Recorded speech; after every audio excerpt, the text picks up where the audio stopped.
Check 1, 2.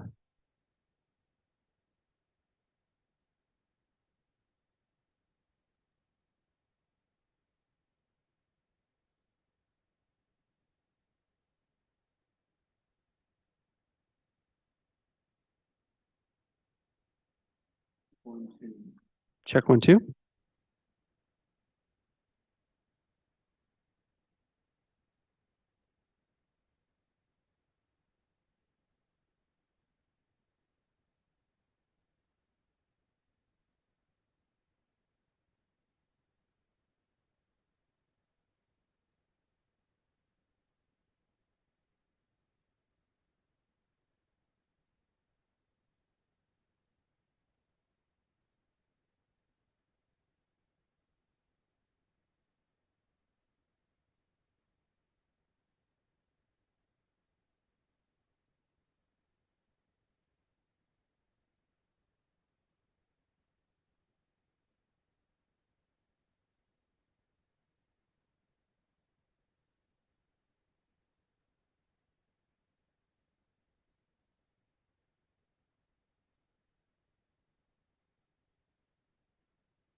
Well, good afternoon, ladies and gentlemen.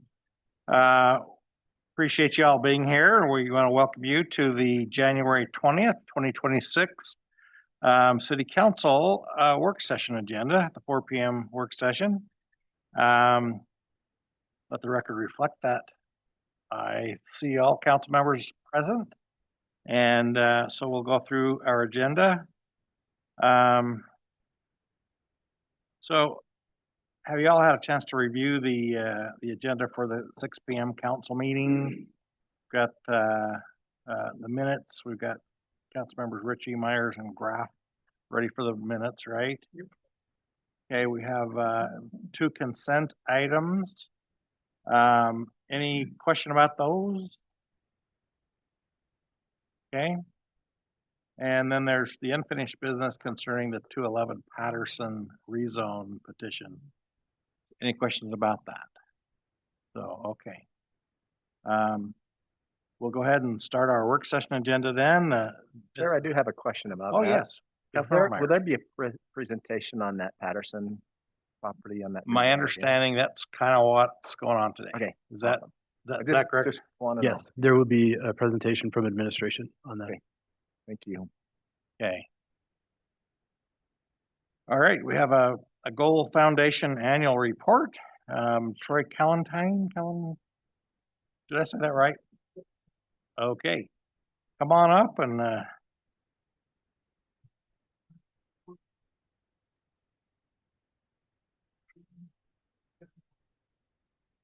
all right. Thank you.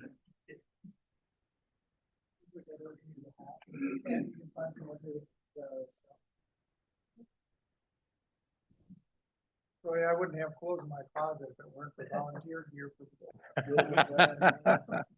Cool, well, thanks for having me. I will be brief and feel free to inject with questions as you have it. Sure. 2025 was a great year for Goal Foundation. And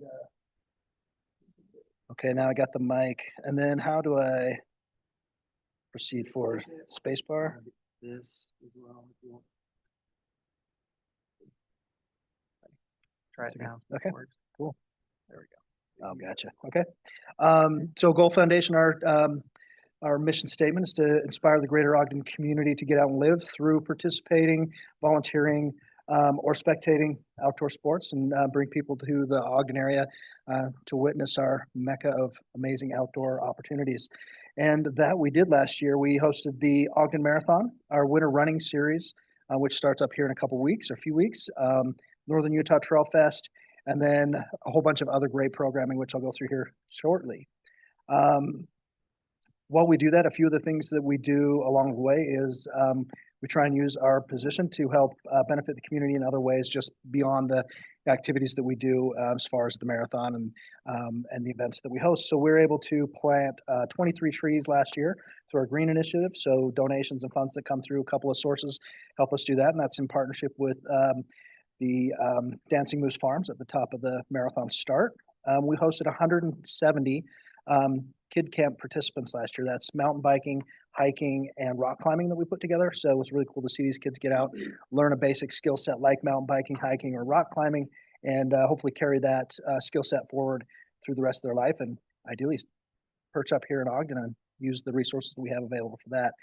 We also donated 129 pair of athletic shoes to both Youth Impact as well as our partners at the Golden Hour Senior Center. So really proud to be able to work with those groups and enhance that program year over year. So we plan a 25-30% increase at least this coming year with our current plan to get more shoes on people. And we do focus on trying to get them into athletic shoes so they can use them in the things that we encourage the community to do.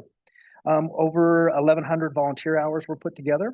Over 1,100 volunteers with almost 7,000 hours were recorded through our group last year.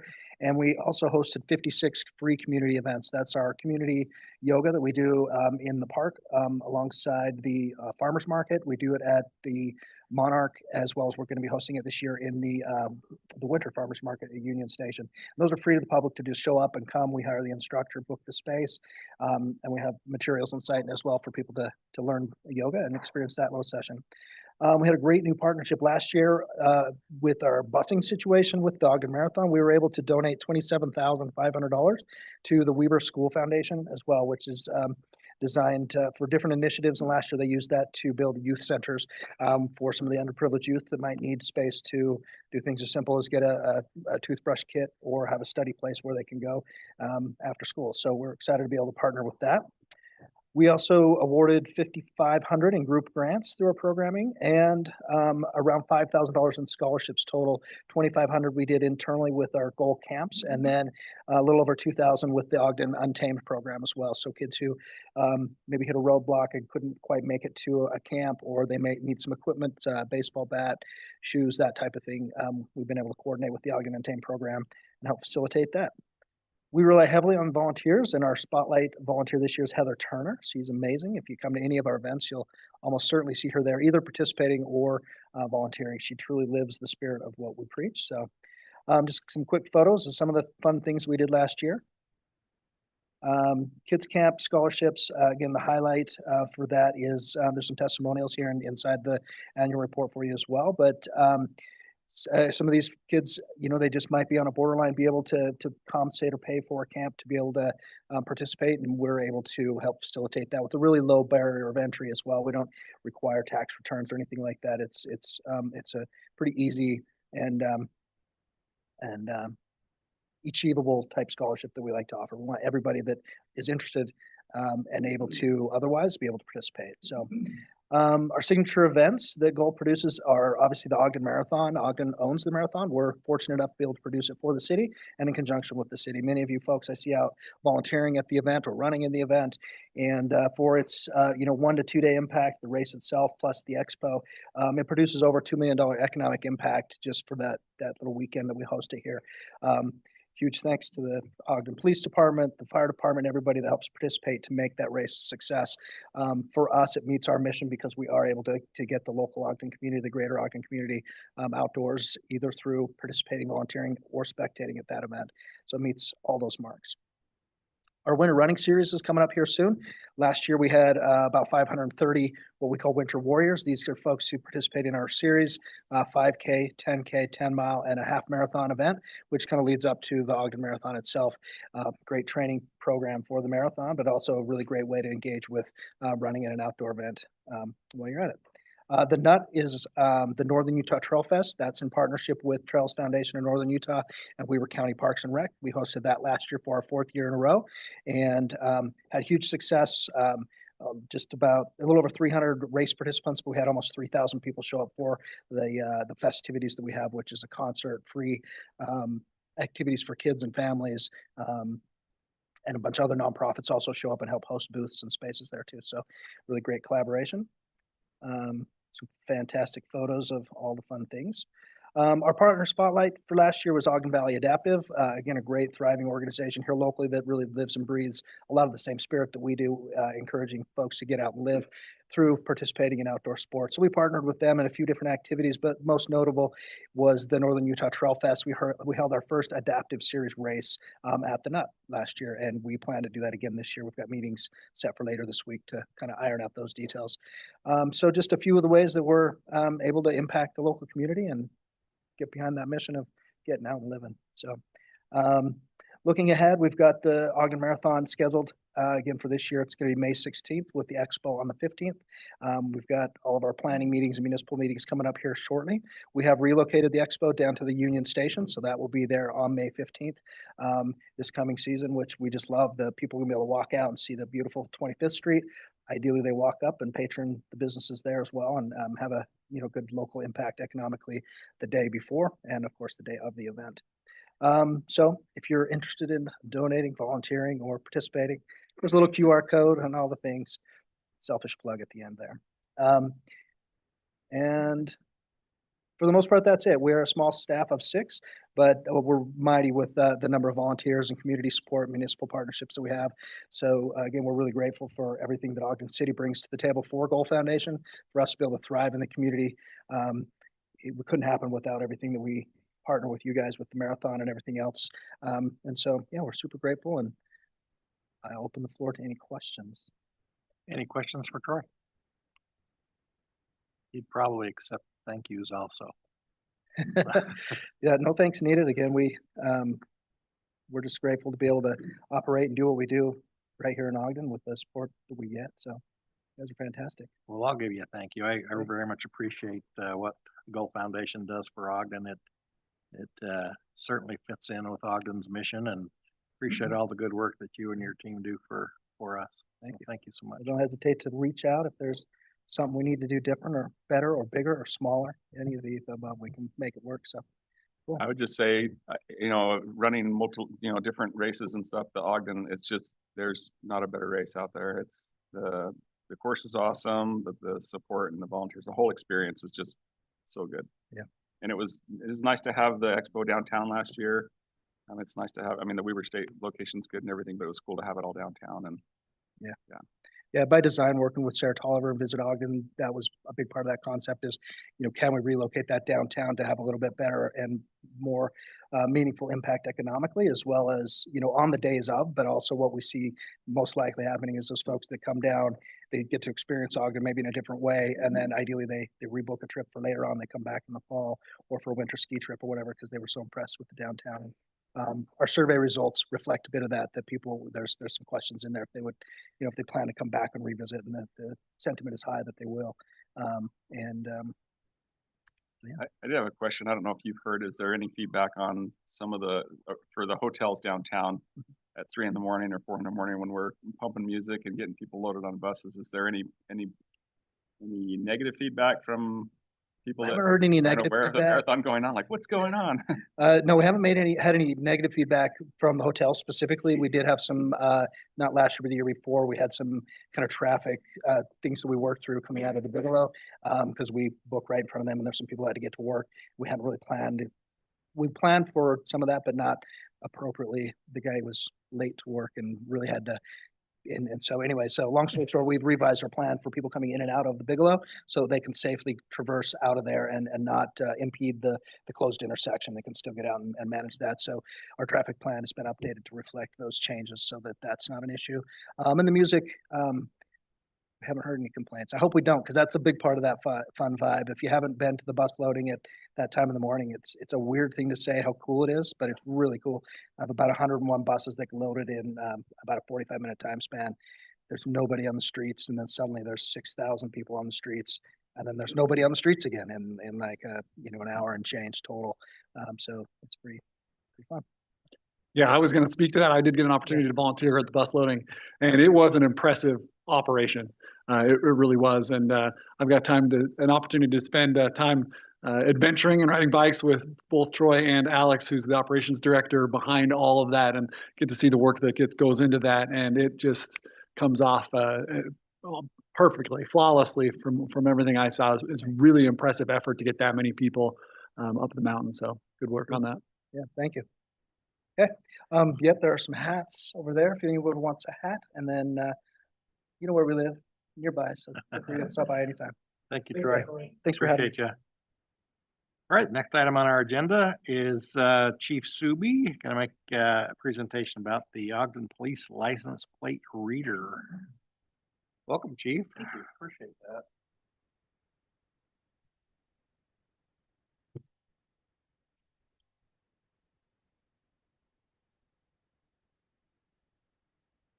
I probably should have brought my reading glasses though. But hate to admit that publicly, but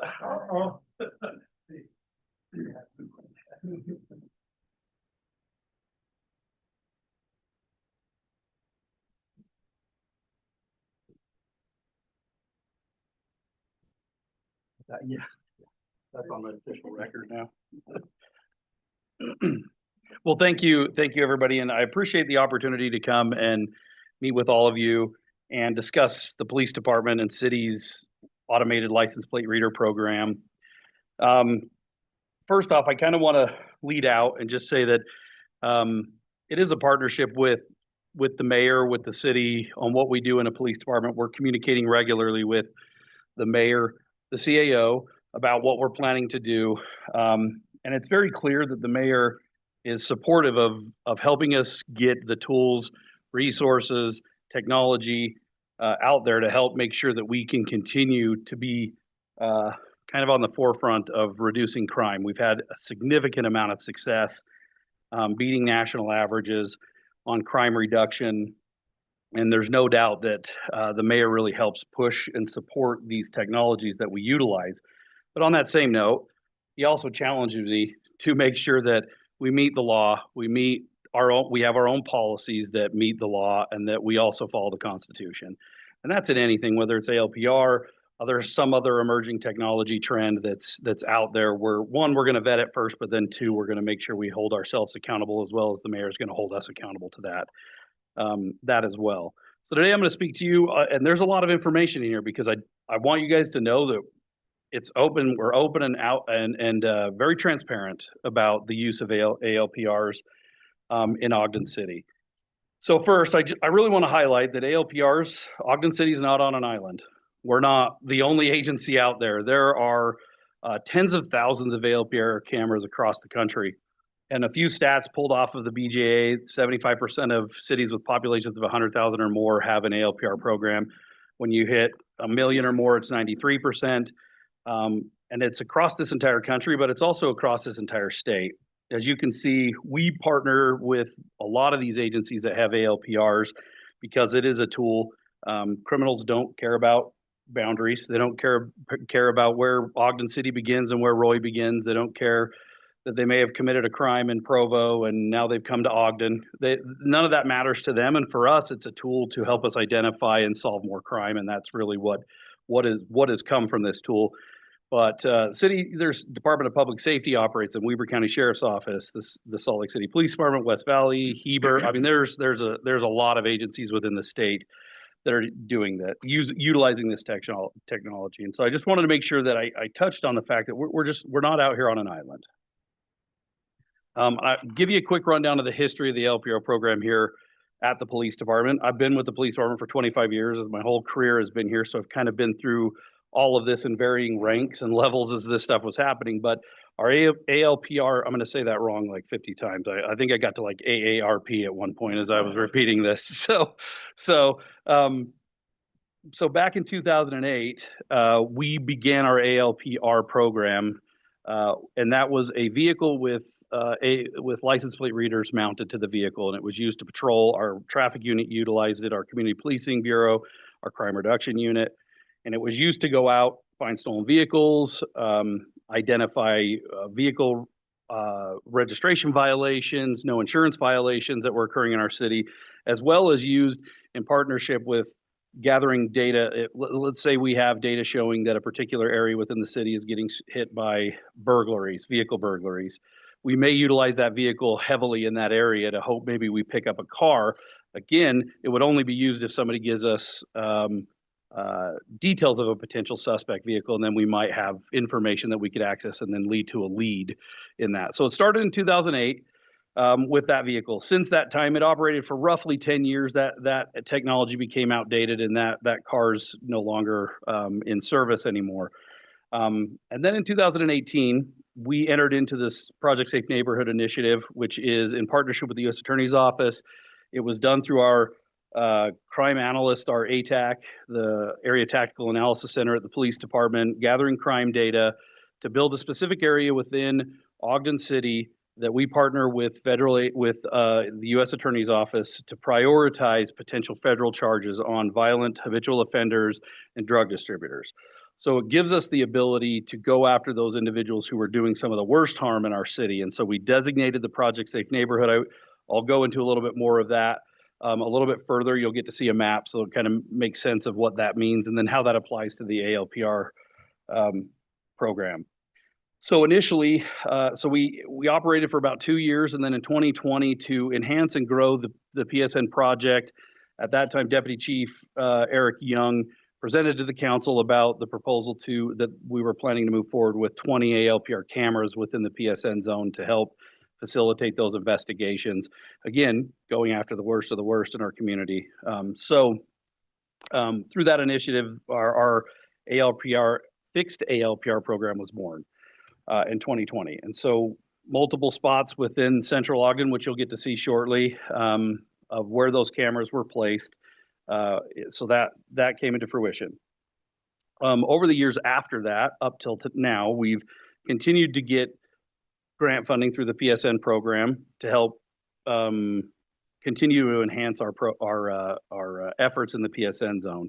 We've had a lot of success. I attribute the PSN zone to be one of the key initiatives that we've done that have helped us beat the trend of crime in Ogden compared to what the nation sees. Yeah, there is a downturn in crime across the country, but we're exceeding that significantly. And I think this PSN program was a big part of helping us move towards that, taking the worst of the worst off of the streets and protecting victims. So over the time, we got additional funding through the PSN grant, and since that time, we've added an additional 12 cameras to the PSN area. So I'll go into that a little bit more. There's currently 31 ALPR cameras within the PSN zone. One of them's down, and we're working on it. So there will be again back to 32, but currently we're operating at 31. So this is the Clear breakdown. We have 41 total ALPR cameras in the city. 32 of those are in the PSN area with one not operational currently. We have 8 located inside a BDO, and that was in conjunction with Boyer Company on BDO. They pay for half of the cost of those ALPRs. A big part of the push for that is a lot of theft out there, metal thefts, burglaries, break-ins. It's isolated. There's nobody out there generally at night. I mean, our officers are patrolling it regularly, but in the end, it's a big, giant vacant area throughout the night. And so in working with them in 2022, we entered into agreement that we would add these 8 ALPR cameras out to the BDO.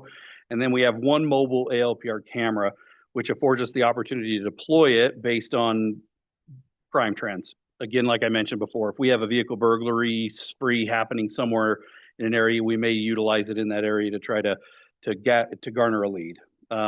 If we have a significant speed or racing, right now, Airport Road, we have a really big issue with racing on Airport Road. We currently have that deployed on Airport Road to help us to be able to go after those people who are committing this crime when we're not there. We can't be everywhere, so we use these as a force multiplier. And this one camera just allows us, data-driven wise, to put it where it may be beneficial. And again, just to develop a lead. It's a lead that we then have a lot of investigating to do beyond that. So state law, a quick rundown of state law so you guys have an understanding of what it means. So the definition is just that it captures a license plate number, date, time, location, and vehicle image.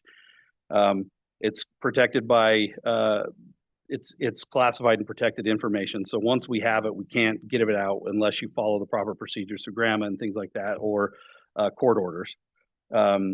So when we may be able to use it, and it's very clear in state law that it has to be for a criminal investigation, locating stolen vehicles, apprehending individuals, people with warrants, wanted individuals, and then assisting in finding missing and endangered individuals.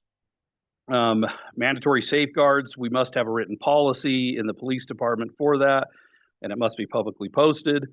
And then retention, so the state law mandates that after 9 months, all license plate data has to be purged and eliminated and gone. It can't be in a delete folder over here that we can go access. It has to be gone, that it cannot be reaccessible.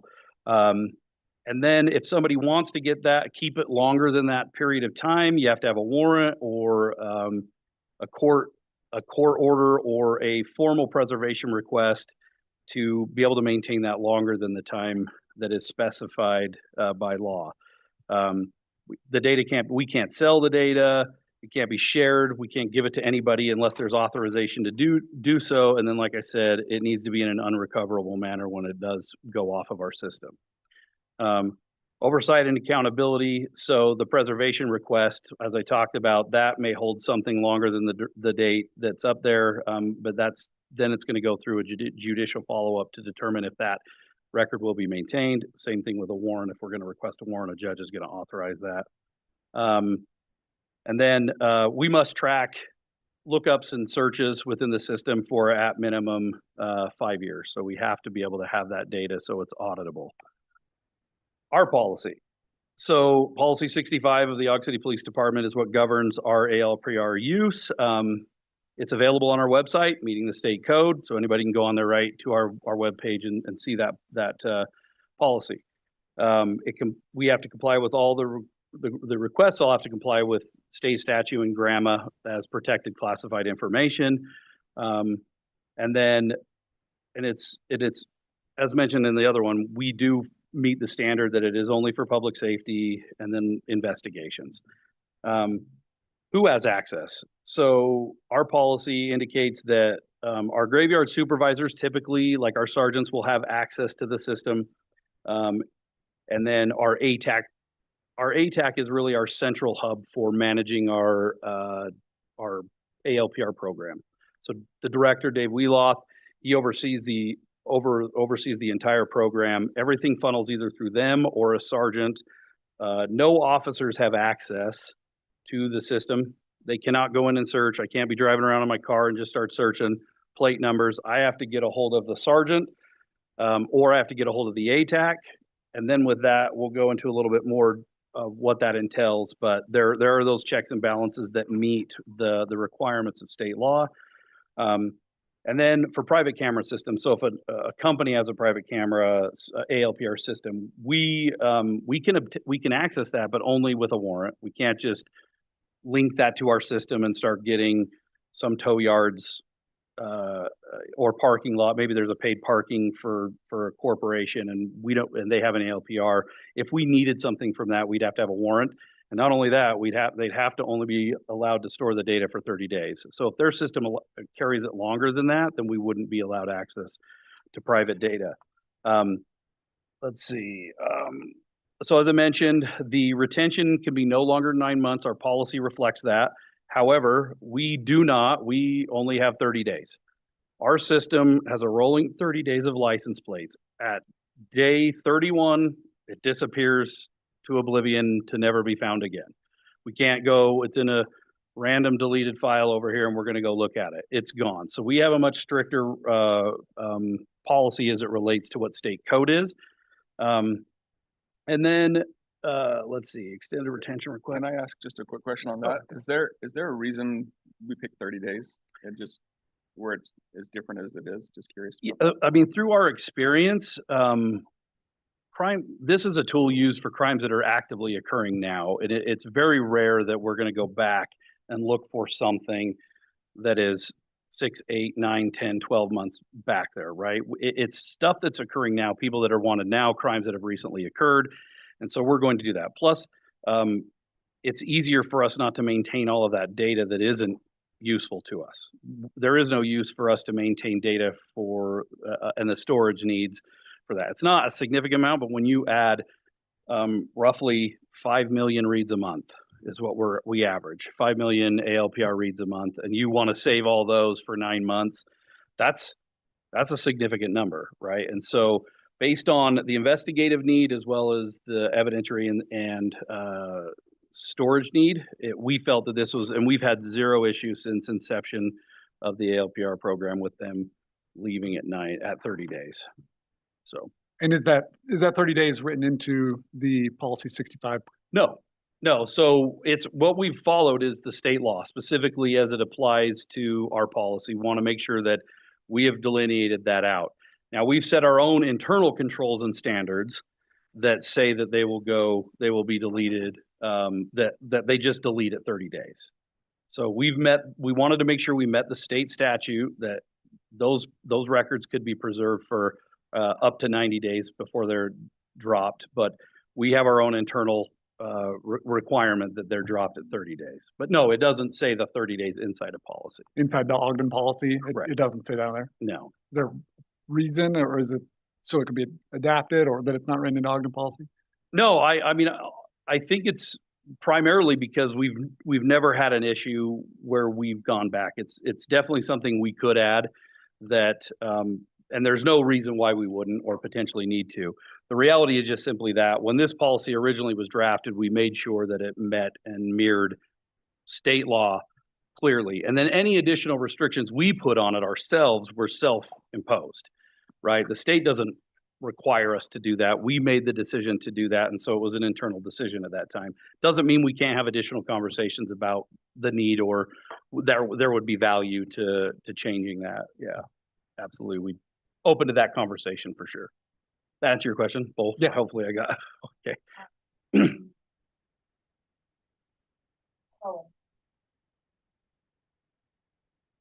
Thank you. Thank you, and thank you for your patience while I have a tech help me out. When did you adopt the Ogden policy 65? It would have been in 2020. In 2020? Yeah. Thank you. Yeah. So, and we've been operating under that policy.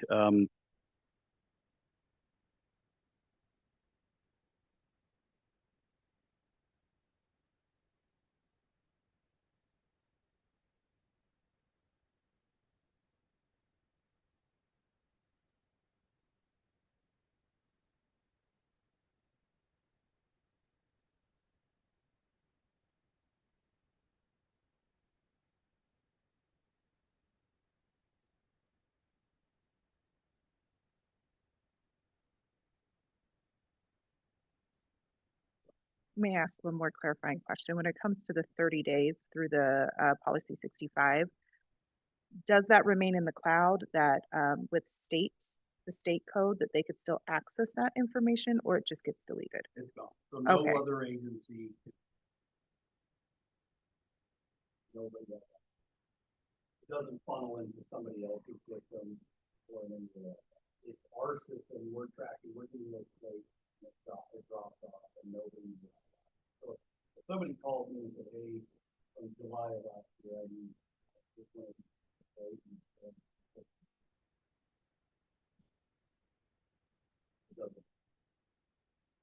So, Chief, regarding auditing, so let's say there are a number of accesses to the system that come about during a period of 30 days, and they're all logged and that sort of thing. Who actually does the auditing, and who do they report to? Perfect. I have a slide. Okay. We can talk about it now or when we get. No, there? go ahead, go ahead, we'll wait. Okay. ALPR compliance. We do have a policy, we align exactly with state statute.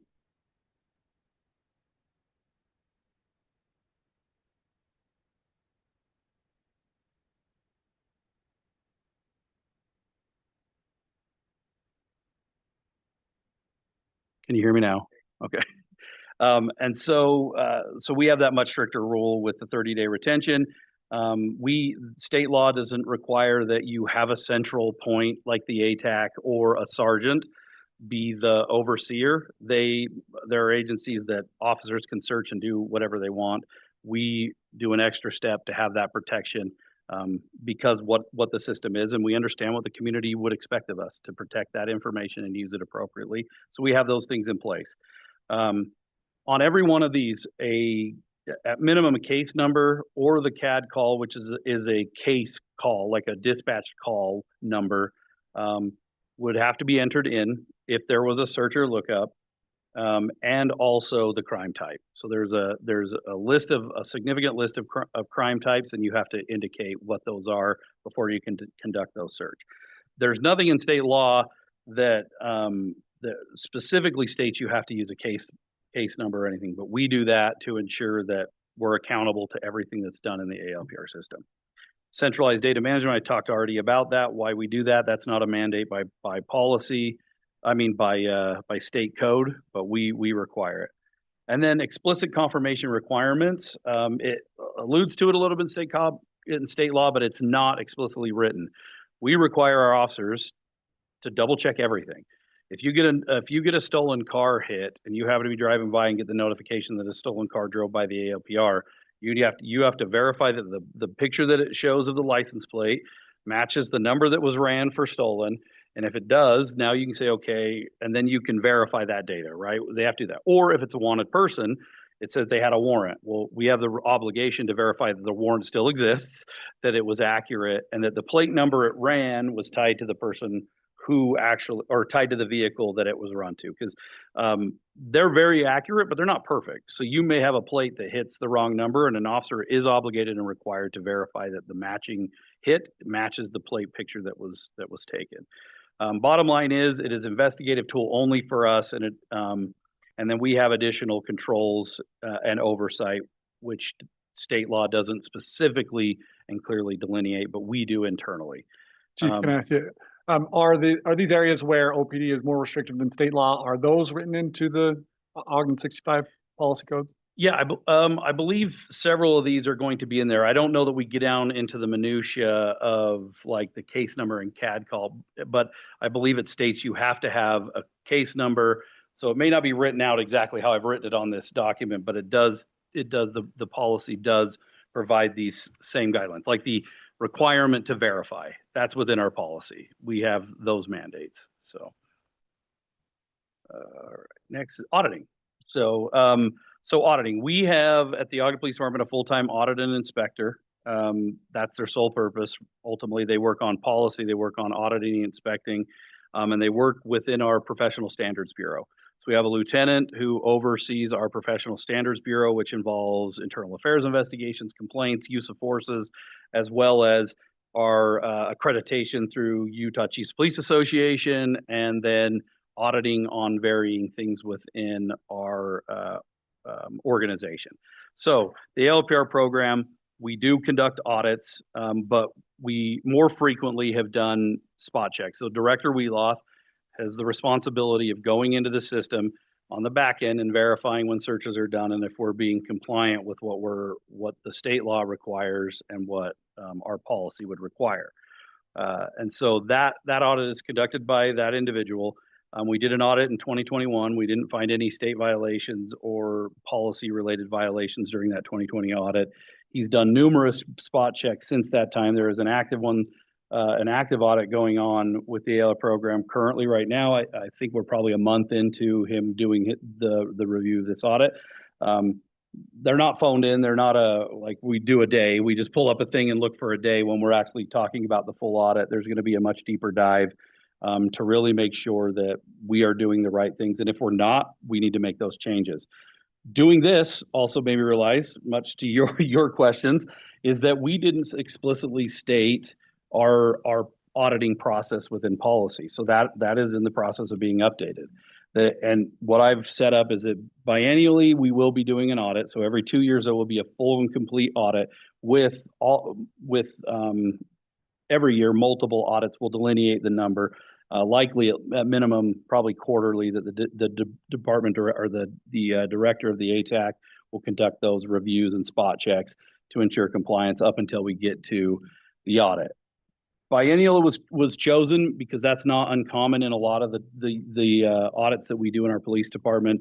We do audits in our evidence room, and sometimes state law dictates the length of time in which, whereas this state law does not delineate the frequency, the type, or anything. It just simply says that we have to audit, and that it has to be auditable.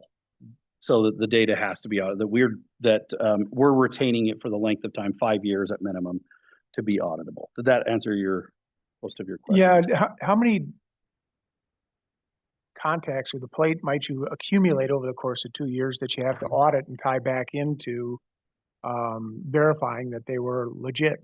So if you think we're hitting 5 million a month, that's a lot over 2 years. That's going to be a significant number. But what the audit isn't necessarily checking is that the license plate read, that the reader read it. It's checking that the searches and the lookup. Right. So how many searches and lookups might be affiliated with an audit over the course of a 2-year period?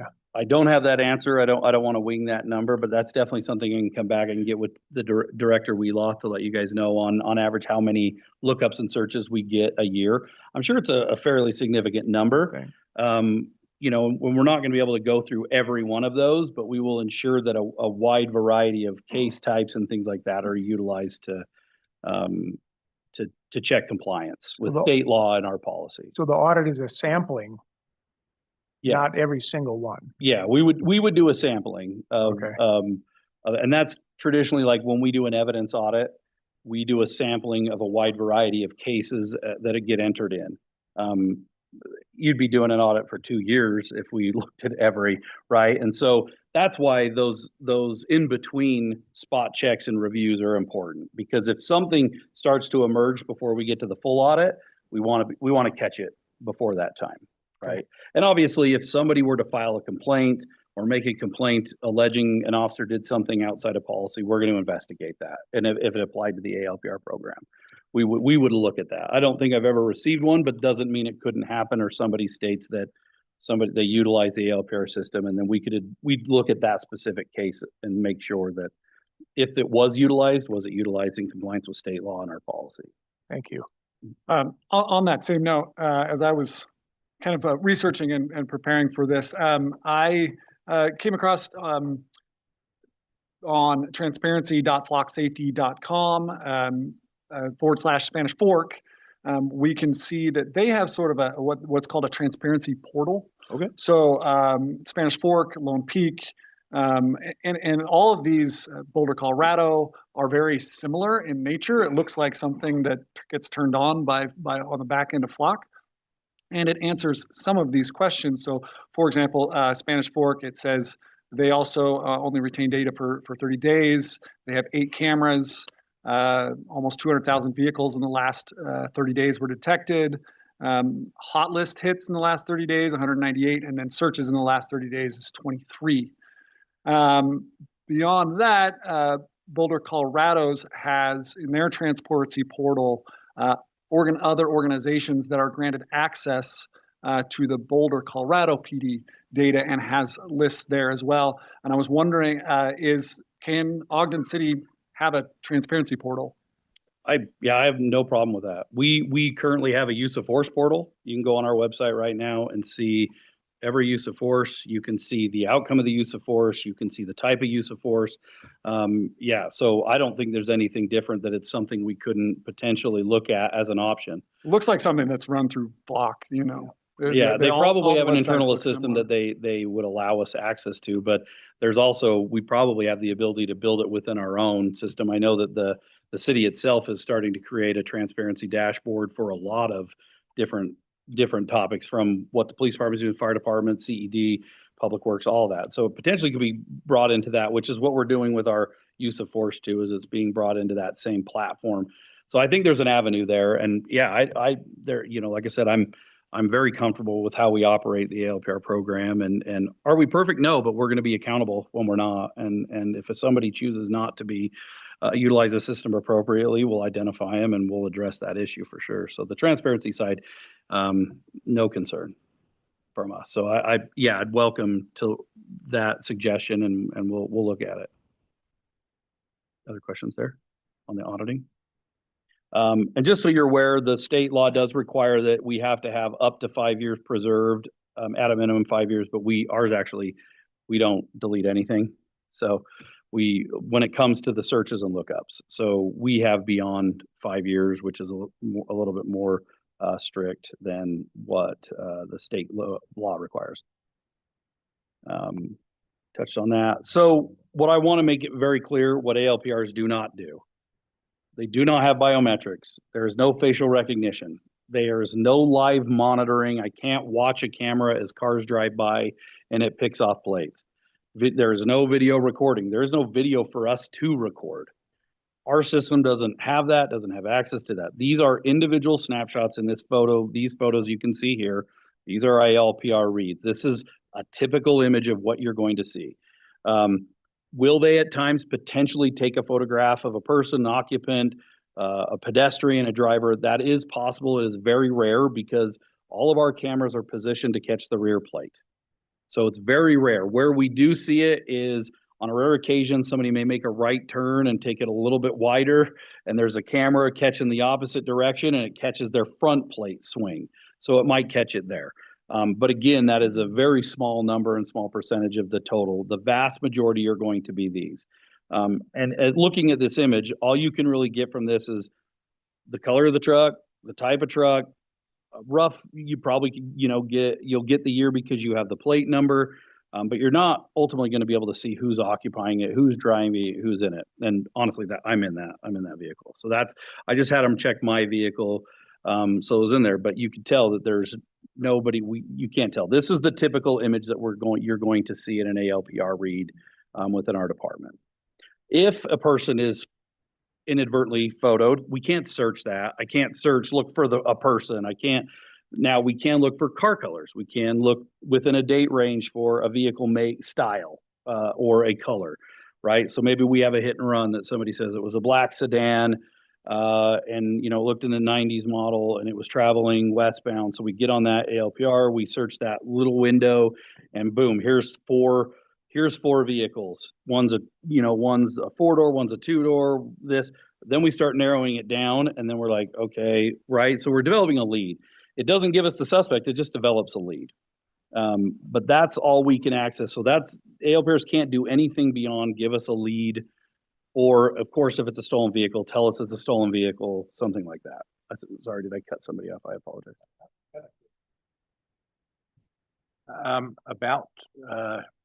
I did a ride along when you did have them in the car. Uh-huh. And that was really interesting. You'd be going along and all of a sudden this thing would do its thing and say, yeah, there's a guy with a warrant or whatever. And didn't we lose some function when we quit putting them on the cars?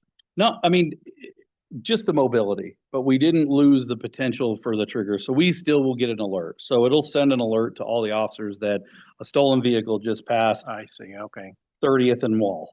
okay. So then if an officer's close, they're going to travel over to that location. We know that they're facing the rear of a vehicle, so you can generally tell which direction the vehicle likely was going. So you're going to go begin to look. And we have recovered numerous stolen vehicles through that process.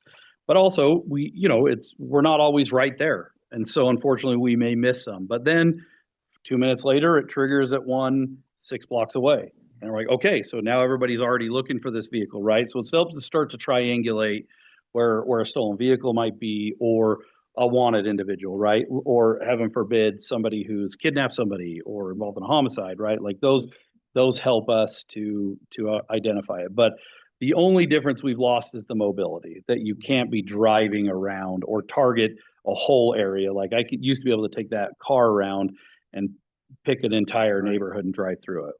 We don't have that right now, and that we don't have that capability currently. So I've got a couple of questions there scattered throughout your whole presentation, but, Yeah. and I don't want to spend a lot of time. We'd like you guys to go solve crime, not, No, no. Anyway, so, you said you got an ALPR out on Airport Road, and my understanding is we don't get to use camera to pick somebody up for speeding or things like that. So how does that help? How does that help you to know that nobody was racing? So oftentimes it's used in conjunction with our enforcement efforts, right? And so just like we might position somebody in an unmarked car watching, they're going to see the car fly by at an excessive speed and then radio to an officer to make a traffic stop. Similar to an ALPR will give us the potential evidence that we may need. And oftentimes in racing cases, you may never catch the suspect because they keep going, and we rarely will chase somebody at 100 miles an hour through the city. We're going to err on the side of public safety in that sense. And as much as we'd love to catch the person who's racing, it's more important. It's the balance test, right? Is the risk of capturing this person now so important that you're going to place the public at risk? So we have to balance that. And in that case, we're not. So it is a tool that potentially helps us identify that. We've had that before where an officer was out there, the vehicle fled. I think they were doing over 120 miles an hour. Thankfully, the license plate reader caught it. We've had some doing higher speeds than that, and the license plate didn't catch it. Like that's the reality of it too. So that's how it could be utilized in conjunction with enforcement efforts. I see. So that we have that, right? Or we may have a citizen make the complaint and they say, I saw it, it was this, I was right there.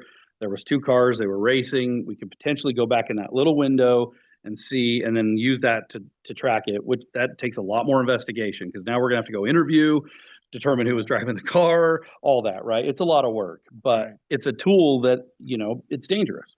People die every year from racing, from exhibition of speed. And so there may be a tool needed for that. Again, that's not the only reason that mobile unit is used. Like I said, it's crime driven, data driven. If we're having a rash of crimes in a certain area, it may help us give us a lead to who might be conducting these burglaries or whatever the crime. So all of our blue light trailers aren't LPRs, is that correct? Correct. So how would one know the difference? Don't answer that question. I don't want to know. But Yeah, I'm happy. They look different. do they? Okay. They look different. I mean, but they're not vastly different, but they're Yeah. they're more of an oblong shape. And Okay. but yes, we have multiple camera trailers, but we only have one trailer that has an ALPR camera affixed to Okay. it. Now, I think you answered this, but I just want to confirm about the data that is recorded. You said we have vehicle color. You can maybe get make and model Mhm. kind of out of that. Yeah. And date and time that the thing was at a certain location. What else is recorded? That's ultimately it's going to snap a picture of the vehicle, and then everything the registration will provide you for that plate number. So everything else you'd have to look up based on the license plate or whatever else. That would be part of the investigation at that point of saying, okay, this does appear to meet it. Now I've checked this, like you can look at this picture up here of my license plate and you can see that. Now I'm going to look at that and go, does that plate match whatever I'm investigating? Yeah. It does. Or nope, this is a lead. This is a potential suspect. It's the only brown Ford truck that flew through here when this hit and run occurred. So then you're going to look at it, you're going to look up the information, see where they live, gives you the process to be able to go to that home, have an interview, see if the truck's there, potentially if the truck's in plain view, look for evidence associated with the hit and run, right? And so it's location, date, time, color, and then the plate number. And then the Right. plate numbers utilized will give you everything if the investigation takes you there. The registration, the legitimate make and model, the year of the vehicle. But what it also gives us too is, let's say we have a kidnapping, and we'll talk a couple of those cases.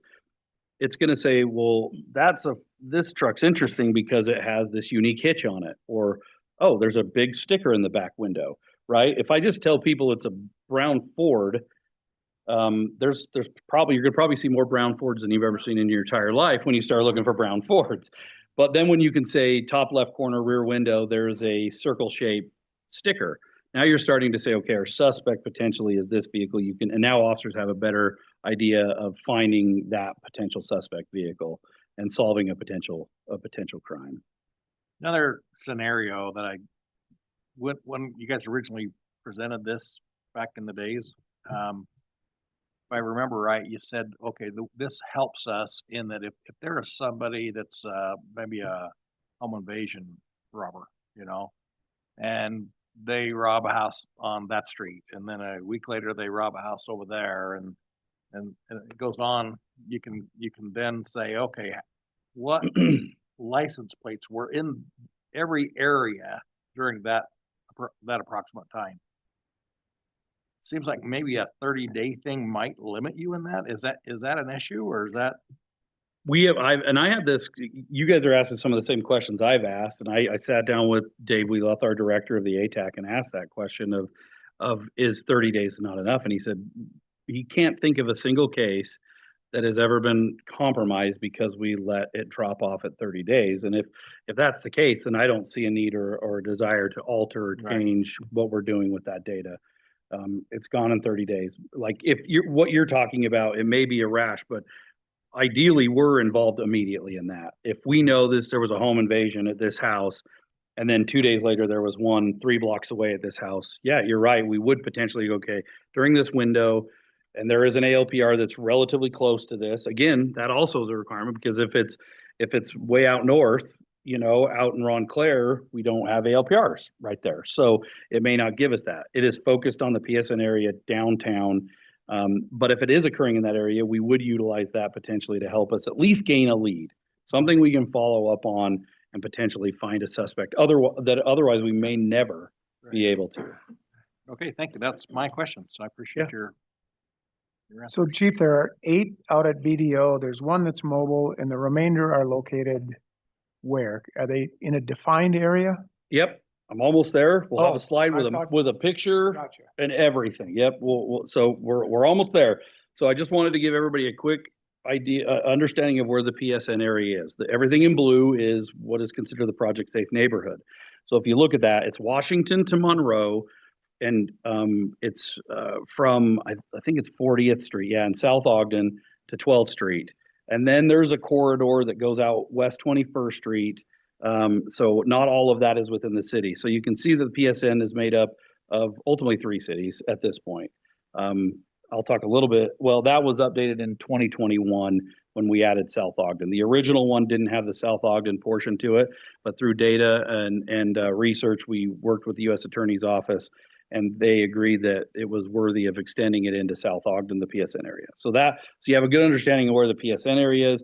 And then this one is going to give you a clear description of where all of our ALPRs are. So the outer border, of course, is Ogden City. That's the city limit border of Ogden City. The pink border is the PSN area. And then as you can see, if you look really close, all but the 8 cameras out in BDO are not within that area, are within the PSN. And then there's the mobile camera that's currently sitting out at Airport Road, which is the one that's way off in the corner over there. But if you look close at this, you can see that all of our cameras are concentrated within PSN because that was part of the PSN program. When we originally met with the city council and talked about this, that was the purpose and intent, was to enhance the results of the PSN project. And we've stood by that as we've added cameras. We've focused significantly. And keep in mind as well is that this area is going to have some of our most frequented travel areas and also a lot of our bottlenecks to and from the city. If you commit a crime, and you are from another city, you likely are going to come across, maybe not every section isn't hit, but you likely are going to come across a point where you've entered the city. And if you come into the city and commit a crime, there's a potential we'll be able to have ALPR data to help us investigate that crime. If you commit a crime and flee, that will, so we took those things into consideration when we did it within the PSN area. High traffic volume, Washington, Monroe, Wall Avenue, a lot of vehicle traffic in those areas, going out West 31st Street, going out West 21st Street, going north or south out of off of Washington. Those are high likely areas that individuals would leave, but intermingled in that, because if we only put them there, then criminals know that I just have to take Adams, or I just have to take, right? We don't want people who are doing wrong and purposely coming into our city, or who live in our city that commit crime, to have the tools they need to try to get away with it. We want to use these resources to catch people doing the stuff that they shouldn't do it. That's all we care about in police department, is the bad people doing bad things. We don't care about the rest of it. That's why I have no problem that 30 days later, those plates disappear. Right. I mean, if my goal was just to make sure that I could watch everybody, then I'd keep that for as long as they'll let me. I'd keep it till 90 days or 9 months. But one, the system doesn't operate that way. Two, our goal is to catch bad people, and hopefully you'll see that. Did that answer your question about? It does, and yet Harrison is a very major thoroughfare running north and south, and yet there's nothing up there. Is there a reason for that? Yeah, because this was all derived around the PSN project, utilizing grant funding to assist in our PSN initiative. And so the vast majority of the funds are utilized through PSN grant funds to cover the cost of this ALPR program. But I'll be the first to tell you, I'd love to add more, 100%. I would love to have more ALPRs across all neighborhoods, all in and outs, accesses of the city. It is a game changer when it comes to solving crime. It is probably, ALPRs are probably, if not the single most advanced thing currently to help cops solve crime. It is a tool that it is solving crimes we never would have even had any opportunity to investigate, which means there's a lot of people out in the community that go unanswered. They don't get restitution. They don't have, nobody's held accountable. So if I could place, if we had the funds, I would add more ALPR cameras in many other areas, but we've held to what our initial plan was and utilizing grant funds to enhance the PSN project. So that's why you see them concentrated there. Okay, so we've received an email from a concerned citizen with some questions, and I think one of them kind of helps sum up three of them. You know, are there outside agencies that have made preservation requests or issued subpoenas for records? So do we have federal organizations? Do we have outside law enforcement that currently are searching this stuff with Ogden's help? And specifically, there's some Border Patrol and some ICE concerns in the city around whether or not we're supporting their efforts through camera data. I have a slide that will get Great. there too. I'm just gonna turn my mic. No, I apologize. I just want you to know I got a slide. This may be going back a little too far, but when it comes to the PSN, that initiative, where was that? How was that data collected? And like it was, how did city council, and I can also do my own research. This is my first time hearing about the PSN, quite frankly. And so hearing that it's operating off of grant funds, and it's from 2018, like those years go by quick, right? So what would a new study look like to maybe expand what that those PSN borders are? Yeah, it would absolutely go. We would re-pull data for the city in this area particularly, and in 2021 we would have done a deeper dive to see when we added South Ogden, right? That this is still an area that we feel will benefit in targeting. There was a lot of crime occurring in downtown. Unfortunately, there was a lot of crime in the neighborhoods in downtown, and so When the data was pulled, our Area Tactical Analysis Center, in conjunction with the U.S. Attorney's Office, gathered this data to determine what was the best boundary to say this area is where we will look at addressing and have a higher percentage of time that we will file a federal charge. Which means if you have a weapon, it's primarily weapons offenses and drug offenses. People distributing narcotics in our community and people with weapons. And prior to PSN, somebody could have a distributable, large, significant quantity of methamphetamines, and we only had the ability to prosecute them in state court because the Fed court wouldn't take it, even though it met the federal nexus. But what that meant is our laws are a lot less strict in people bringing in fentanyl and methamphetamine. The sentencing is just not there to hold those people accountable. The federal side, it gives that. A violent offender who has a firearm and multiple offenses. And again, they meet requirements within that. So we have what they're called SOUSs. So at the Weber County Attorney's Office, there's, I think, currently 2, maybe 3 cross-designated U.S. attorneys that work as district attorneys here, but also have authority to operate within the federal court system as SOUSs. So they then look at that. They take it and they say, okay, who's the offender? What's the history of the offender? What's the current charge on the offender? Does that apply to what we would want to pursue federally? And if it does meet all of those standards, they'll take it through the federal court system. So it is a way to hold those doing the worst in our community the most accountable.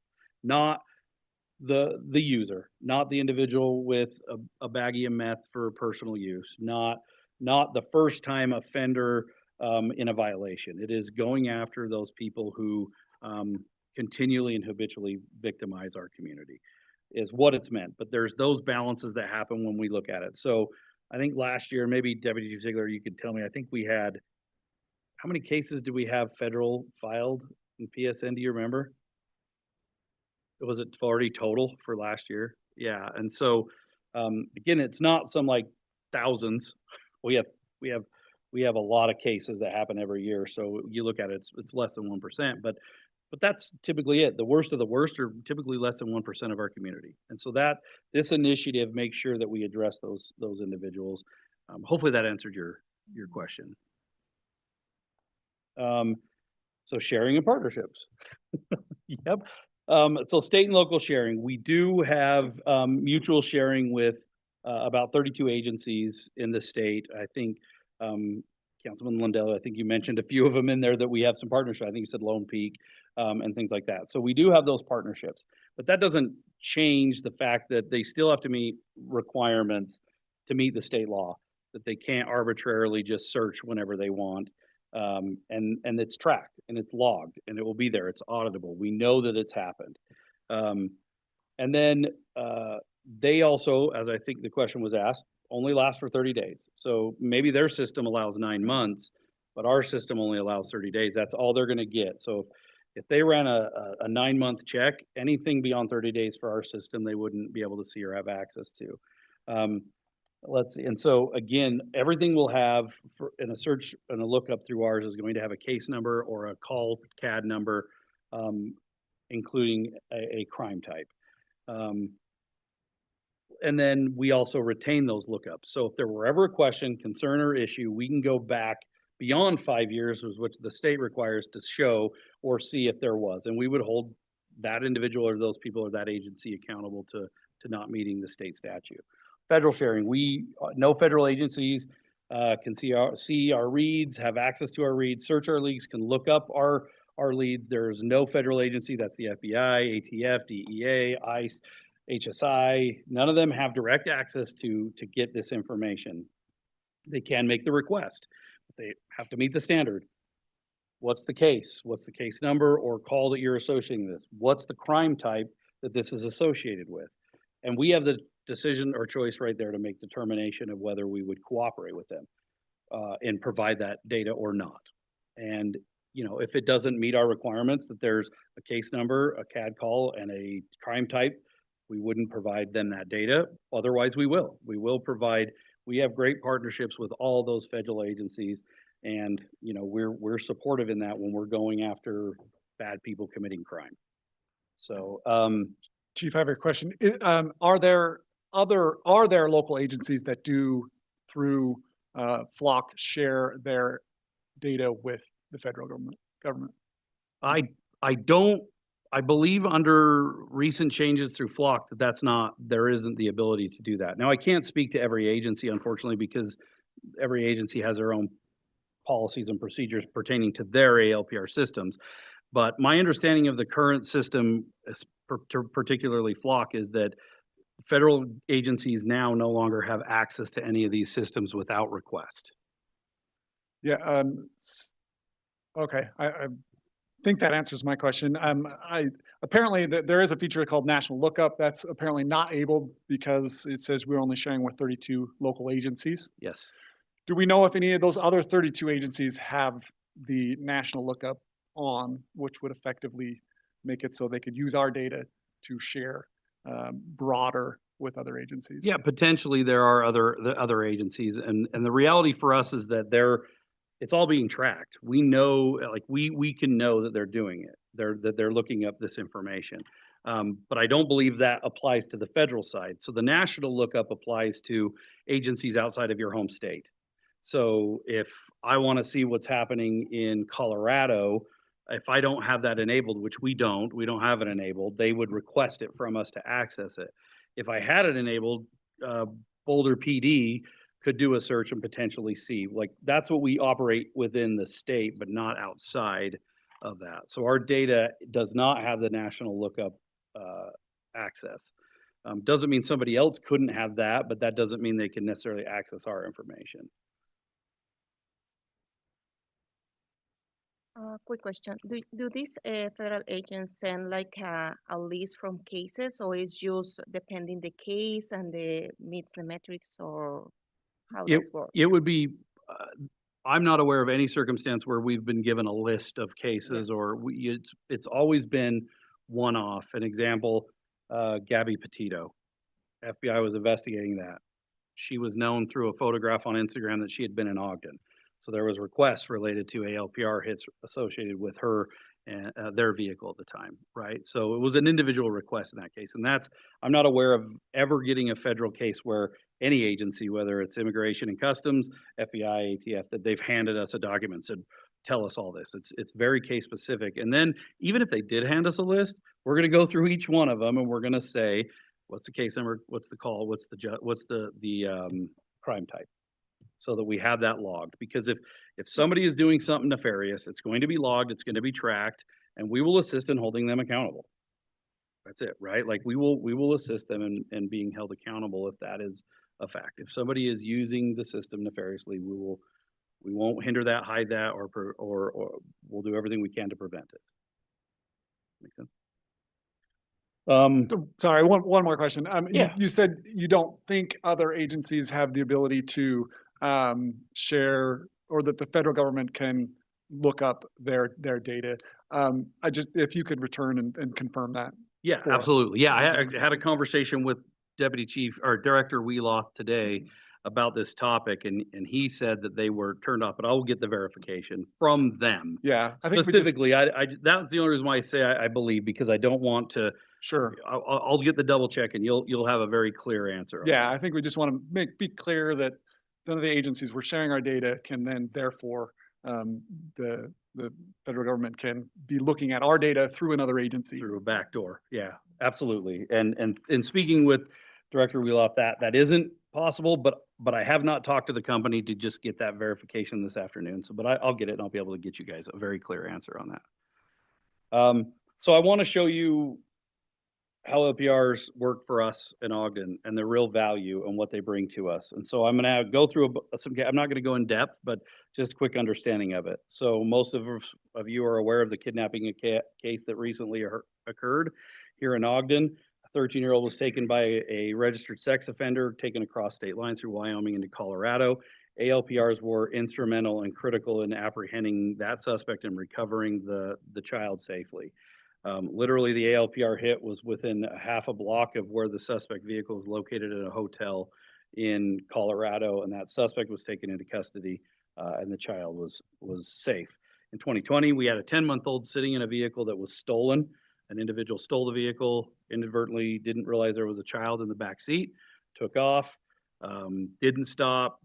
We utilized ALPR technology. That picture there is the actual vehicle that was from the ALPR snapshot.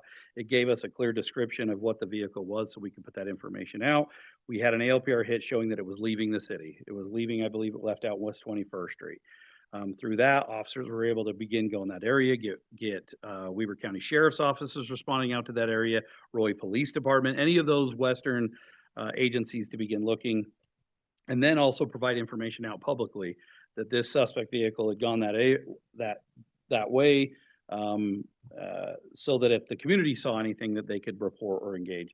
Ultimately, what happened, this individual ended up in Plain City, dropped and basically dumped the kid off and drove off. We ended up apprehending the suspect. A community member found the child and then saw the report and contacted us and saying, I think we have the child that was in that car. And so it was a successful recovery because we knew where to send people. It wasn't 50 cops going in 50 directions. It was all cops heading in a more of a general direction to give us that ability to track down the suspect.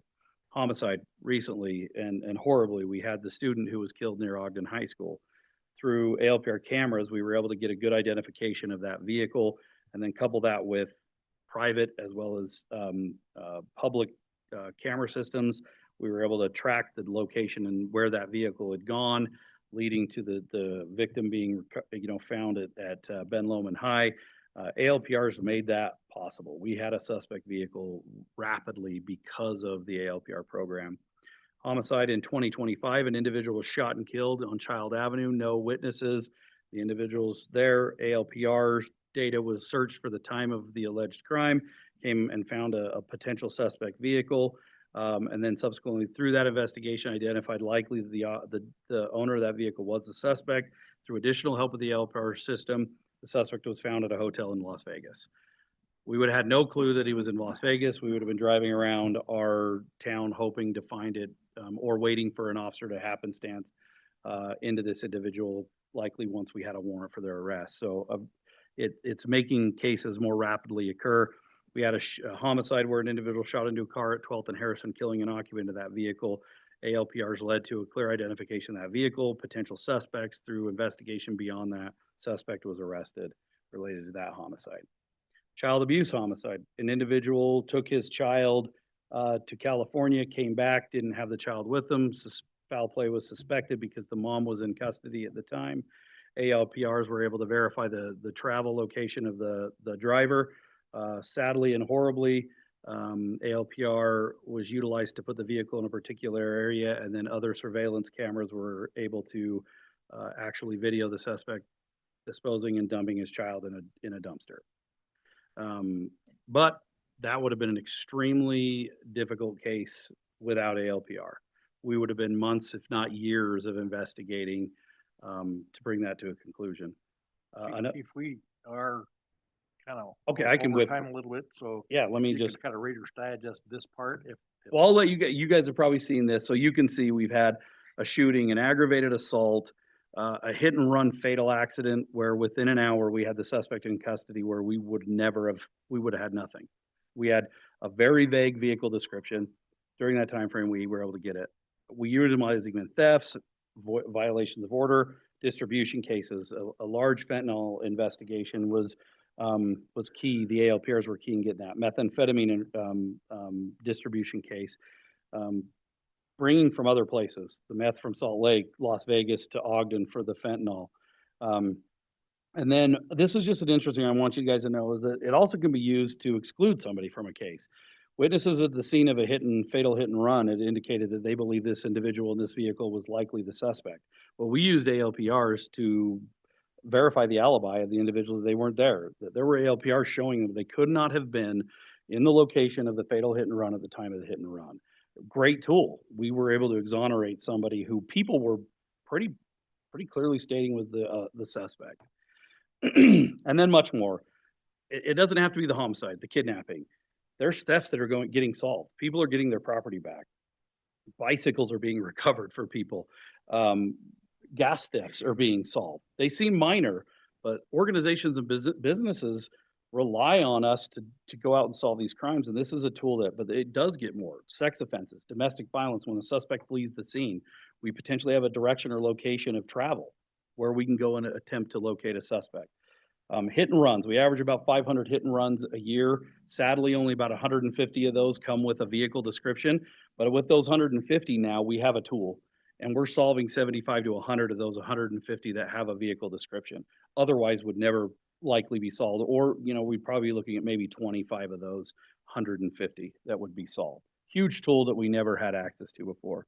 So recap, it's a national tool. We understand and know the state law. We're governed by, and our policies are mirrored the state law. And then our ALPRs do not do biometrics. They do not do facial recognition. We have zero live monitoring, and we have no ability to video record anything. I think that's it. I whipped through the last part pretty quickly, so. Appreciate your presentation. Yeah, thank you. Appreciate it. If there's any other pressing questions, otherwise we probably ought to move on. I had just one more. From what I've kind of searched, it seems like Ogden's system is quite extensive. According to Transparency Utah, we spend more, and this may come through the grants, but we spend more than any other city in Utah on this project. Is there a reason it's so extensive in that area, or is it necessary for it to be as extensive and as expensive as it is in that? Yeah, that's a good question. I think we have available funding to help us build the PSN program, and we're utilizing that funding the best way we believe to address crime in that area, to catch offenders, people committing the crime, and those violent habitual offenders, the drug distributors. We do believe that, but as a side effect to that, we're solving all these other crimes that aren't directly related to the PSN.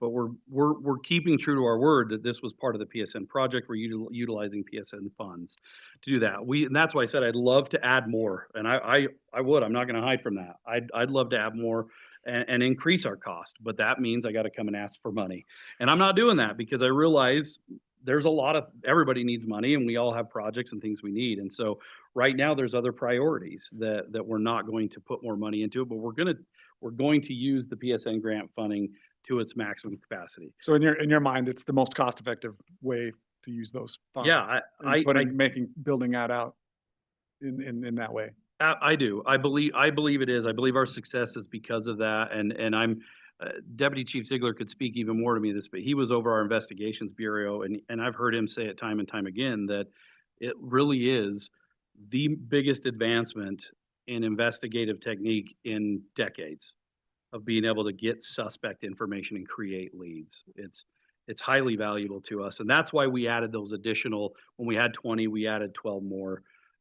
But keep in mind, that isn't all the money that PSN. There's more money in PSN. We provide funding to the Sousas who are doing the investigations to help, because they have to take 2 caseloads now, everything happening in the DA's office as well as those federal cases. And then there's those funds are not all completely exhausted on the LPR program, but yeah.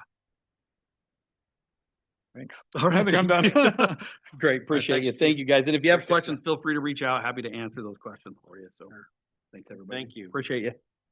Next item on the agenda is, we have Martin Brierly from the planning director about annexing unincorporated property at 2101 West Hinckley Drive into Roy City. Yes, thank you, city councilors. Good to be with you tonight. So this is an unusual request. This is a request for a resolution to consent to annexing a piece of property into Roy City. This is an unusual property where the city boundaries are. So you see West Haven over here, Roy is over here, and in between the two cities, there's a really small sliver of land that isn't in either city. And you can see the city of Ogden city limits here. There is some unannexed property here that we're very interested in. But this is just one that when they drew the city boundaries One drew up to here, one that drew up to here, and there was a little sliver left in between the two. So the applicant is wanting to annex that. They own the rest of this property here too. This whole site. They're looking at annexing this or developing this whole site, and they want to annex this little sliver into Roy City. They've been working with Roy City to do that for a residential development.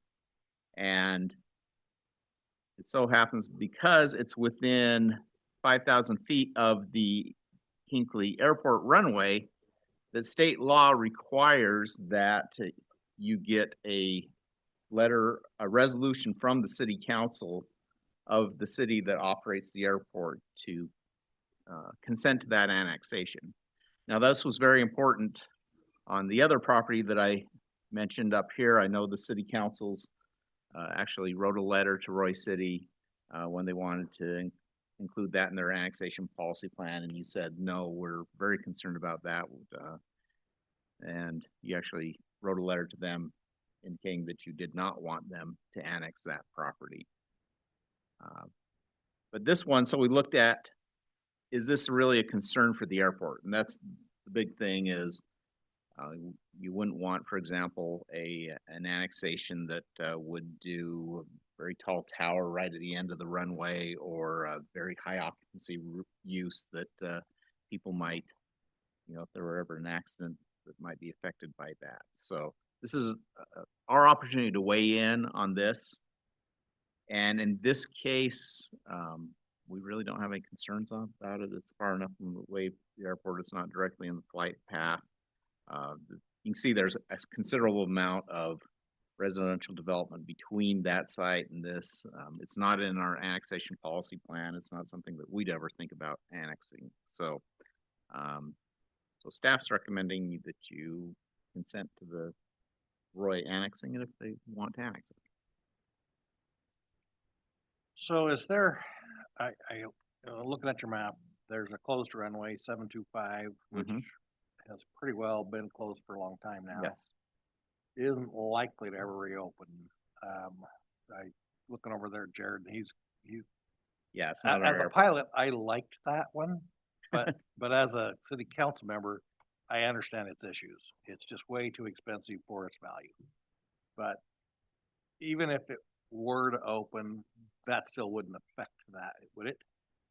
It would be more directly on the flight path of that. I think we still would not have an issue with it because it's, The train drops off from yes, from the airport downhill down to that. So unless it was a really tall thing, I can't imagine it would be an issue even at that. right. And I don't know that we have any say into what they zone that, but they're proposing just residential, right? Yes, yeah, they have a multifamily project that okay. they would like to do. Yeah, on that that's property. my only concern is just what may be happening in the future, but I don't see the potential, so. Any other questions about that? Concerns, comments, humorous anecdotes? Okay. All right, thanks. Thanks, Barton, appreciate it.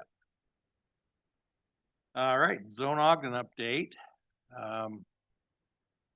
So we have Brandon and, We're gonna tag team. okay.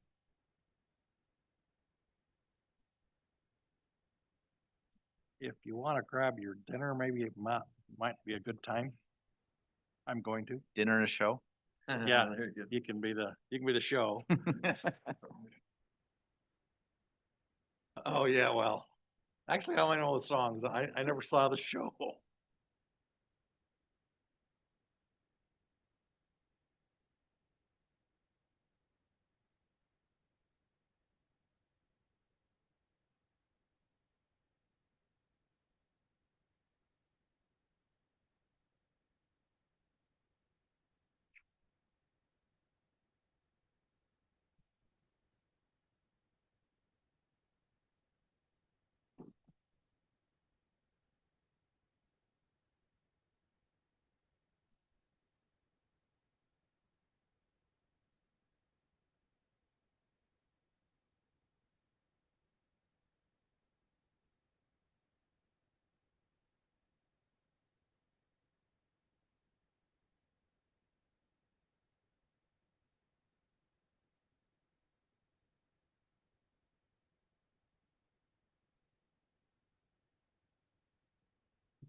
work out.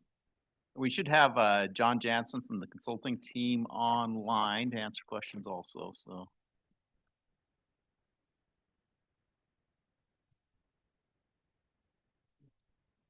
Yep. Okay.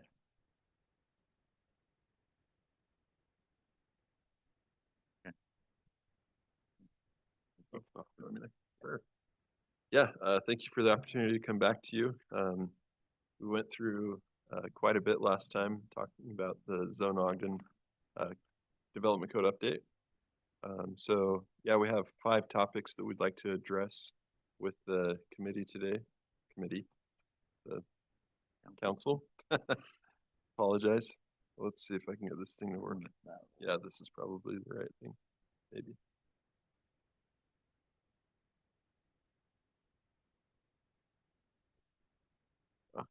There. Let's see if this will work now. Yeah, okay. Okay. All right, perfect. So yeah, the 5 topics that we would like to address with the council include private streets, home occupations, formula-based businesses, signs, and parking. And so Martin and I are going to divide these up, and if you have any questions, feel free to stop us. So first topic is private streets. Private streets are really critical to infill development, particularly in Ogden. Looking at the amount of developable land we have, we don't have big tracts of land, and that's so looking at the future. If we want to promote ownership housing, places where people can maybe have a job here and they want to buy a house, live here. Really, the land for new houses is kind of tucked away behind, in the middle of blocks or behind other developed properties. And a lot of those just aren't, you just don't have enough space that you could ever really build a full public street, public regular cul-de-sac or things like that in there. So private streets is an option to allow that sort of infill development. Our current private street standards are the same as public street standards. So there's really not a method there to allow infill on a sort of an infill lot. There actually is some exceptions you can have for some of these infill developments on a case-by-case basis. The streets would have to be maintained by a homeowners association. We're proposing some things to make those easier. We're introducing what's called a minor private street, which would be one that would allow 6 or fewer lots. It would have to meet the fire apparatus road access standards. An example of something like that.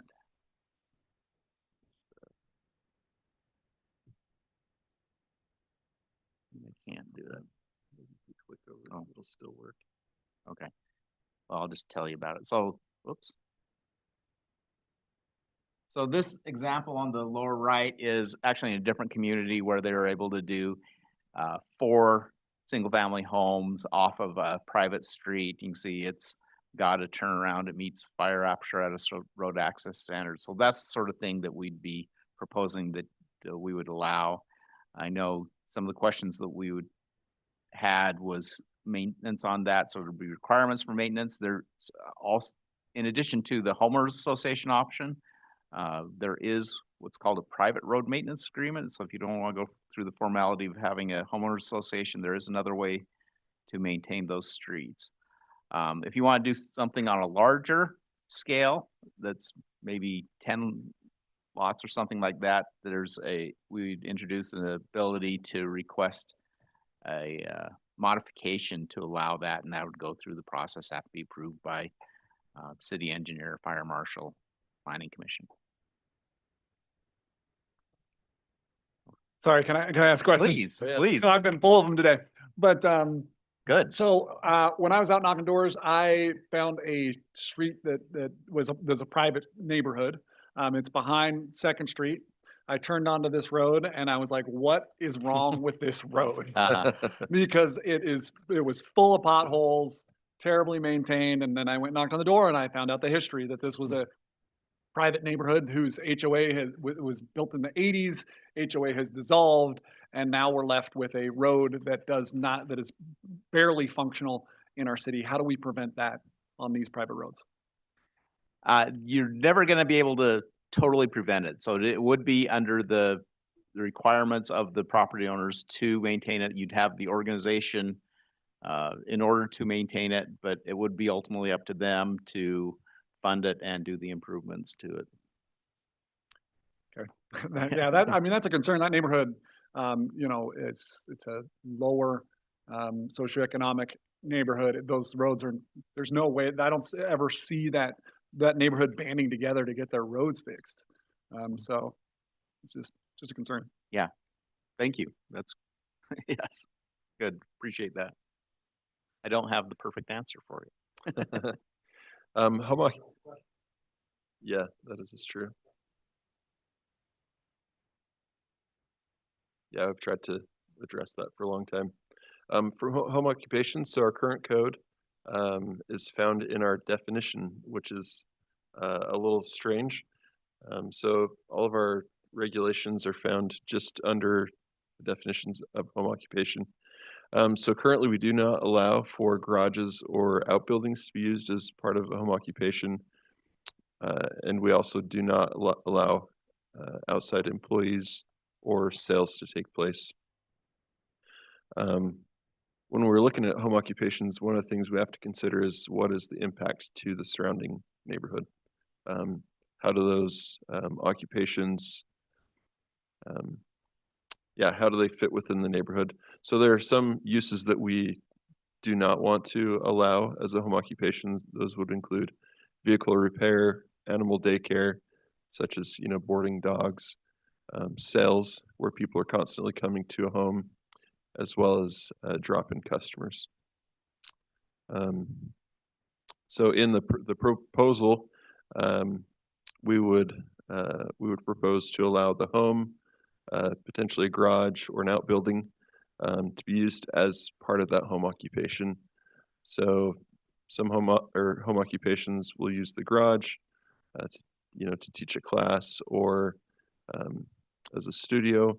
So this is something that we've found is fairly common with home occupations. In the proposal, we'd also propose that potentially one outside employee could be part of that home occupation, that there could be occasional gatherings at the home of 6 employees or less, up to once a week, that we would allow customers to come to the home between 7 a.m. and 9 p.m., similar to like someone that runs like a salon and other similar businesses. And then if someone's running like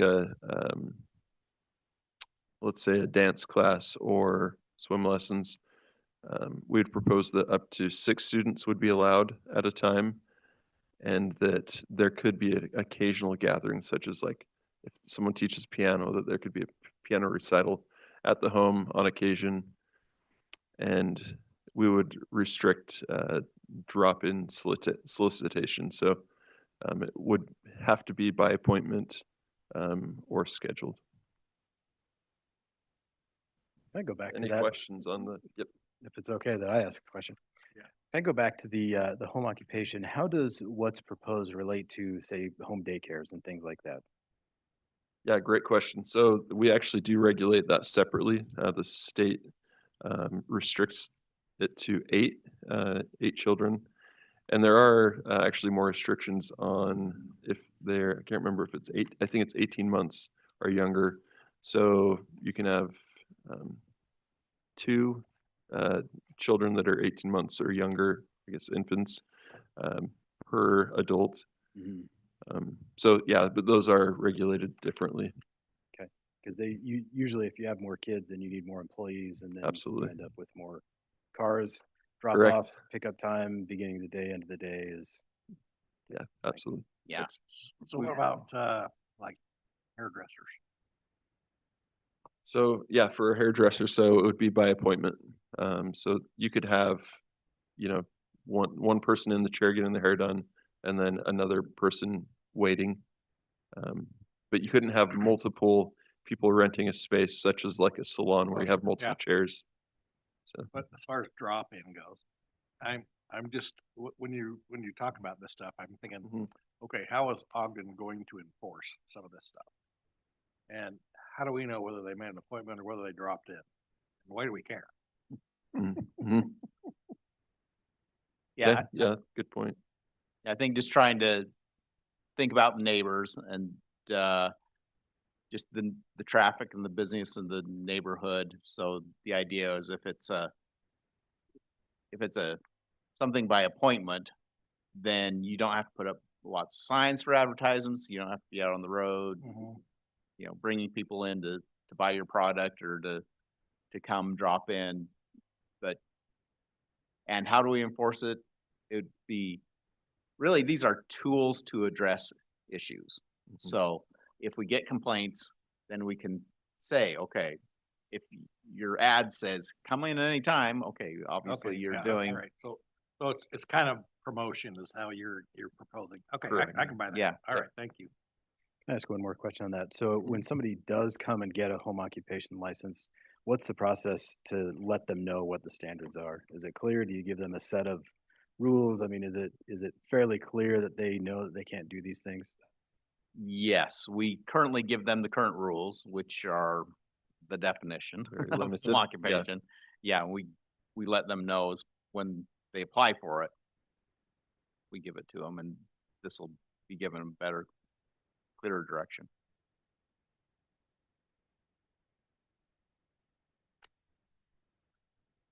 Next, formula-based business. This is something that came from the council that you'd asked us to do some investigation on this. So the formula-based business is kind of a fancy term for a chain business. So the idea is that in particular downtown, to promote more local businesses and fewer chain businesses in downtown. There's a lot of pros and cons both ways on that. You know, it does have a way to promote, you know, a unique experience in downtown. And talking with like Visit Ogden, that's what they want to promote. That you can come to Ogden, stay here, and you're going to get a different kind of experience than you would if you went anywhere USA. Also supports local businesses. We know that the more local businesses, the more the money will circulate in our community than having it leak out of our community. There are downsides too. You know, there are a limited number of businesses that want to come to Ogden, and if you want to, and we do have vacant retail spaces, and it's an opportunity to fill a vacant retail space. And if you've got a business that wants to come in, be here, and then you got to say, well, no, you can't be in there, then are we just kind of dooming that space to not be occupied? And people do enjoy even chain businesses in our downtown. You know, I've had a friend the other night said, yeah, we had a great time. We went downtown Ogden, then we went to Cold Stone on 25th Street and had ice cream and had a great time. And, you know, I'm thinking, okay, that would be a sort of a chain business that if this is adopted, would not be allowed. So there are pros and cons to it. So we're, at your request, we're putting forth a proposal for you, and you can decide whether or not to adopt it. But the way we've drafted the proposal is that this would apply to eating and drinking establishments and retail sales. So we're not addressing like real estate businesses that may be chains or banks that may be chains. We're just focusing on those and looking as a formula-based business is one that has 10 or more locations in the United States with consistent features such as branding, signage, menu, and employee apparel. So they may not have the exact same name at every location, but if they have those common elements, they would be considered a formula-based business. We would exclude businesses that started in Weber County and grew beyond that. So I think about Roosters, that's, you know, downtown business, and they're growing and they're adding locations. And since they and Great Harvest, that was another one I think that we were kind of concerned how we're going to deal with that because Yeah. they've grown. Yeah. Even though they started here. So I'm glad you put that started in Weber County. I think that's That's an important Yeah, distinction. and we exclude businesses that grow after they're here, so, Yeah. you know, any of those businesses downtown suddenly become, So explain to me though, this is something I've always kind of wrestled with. Mhm. So let's say, I don't know, McDonald's wanted to put a place up on 25th Street. Mhm. What, how can we legally make our ordinance restrict that? It seems like it might be hard. Mhm. Maybe you got a magic way. I just kind of wonder how this works. So, yeah, several communities have done this. You can, if you write your ordinance carefully, that you're talking about, uh, you know, their formulas, the type of business they are, not, you know, that you like that company or you don't like their food or stuff like that. There have been many cities that have adopted these sorts of regulations. They're not bulletproof. But we have enough confidence that we could do this based on just case law of the police power that you have, just like you can zone an area to not allow industrial and a residential, or you can not allow a pig pen in a residential zone. You can not allow a formula-based business in certain areas if you have a compelling public interest to do so. APA conference, Somerville, Massachusetts, and they kind of have a lot of that. They like their little mom and pop things, and so they thought they had worked it out to where their design standards would keep those things out. Mhm. McDonald's complied with their design standards just to get in there. Doesn't look much like a McDonald's, but it is a McDonald's. And so and I'm not saying that we should, I mean, be hard nosed about this, but because I mean, land use is everybody's right, but there is something to say about, you know, historic 25th Street and what makes it an attraction to Ogden. So I'm really kind of in favor of what the CBB has requested that we do. I just don't know how we're going to do it. That's kind of why I'm asking these questions. Yeah, and that is another method that you can do is just by design standards. You can regulate what a McDonald's looks like to a certain extent. You can't change their colors of their logo, but you can say that you can't have you know, your Big giant huge, sign, yeah. a big huge sign sign. on or things like that. So that's another way of dealing with this, and this is something that we've explored and we've talked with the planning commission about it, and that is a different path that could go, which doesn't address the actual business that goes in there. Thank you. Barton, it says there that this would limit to no more than 10 of these formula-based businesses. Do we know how many are in this zone now? Yes, I think we counted that there's like 4 right now. So there's some room to grow, but Yeah, if you don't count the stuff outside of the restaurants and drinking establishments. So quick question, is any way we can collaborate with the vacancy spaces and make more easy to entrepreneurs to start the business because the license process sometimes is very hard for the requirements. And last week, Councilmember Kraft pointed out all these whole empty spaces. So is any way we can collaborate with them and see, okay, your space is qualified for retail or for restaurant, things like that? absolutely. You know, David's part of economic development. We have our business information center. Yeah, we have our team. We would definitely love to work with anybody who wants to go into a space and help them, give them technical advice, give them business advice, give them, you know, yeah, we're all over that. We want that to happen. My comment came more like put these all whole spaces together, maybe in the website of the city and see, okay, we have these spaces available for these entrepreneurs and this kind of business. I don't know if that is possible because I have some clients who are looking for a space, but when go over there, it's like, oh, it's not available or it's not for my kind of business. It's more like centrify these buildings in a website.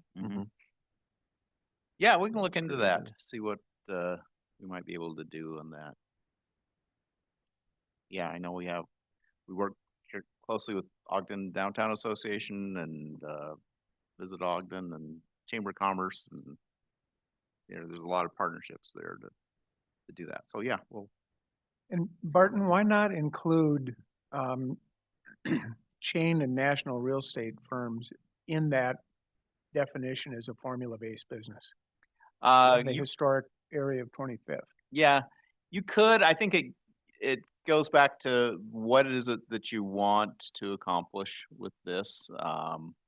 We were looking at it as a promoting a more visitor experience, and if you have a real estate firm there, probably you're not there for a visitor experience, you're there for a business experience. But if you're coming to eat or to shop, that you are looking for experience. But it all depends what your goal is and Yeah, I'm what you just, want to achieve.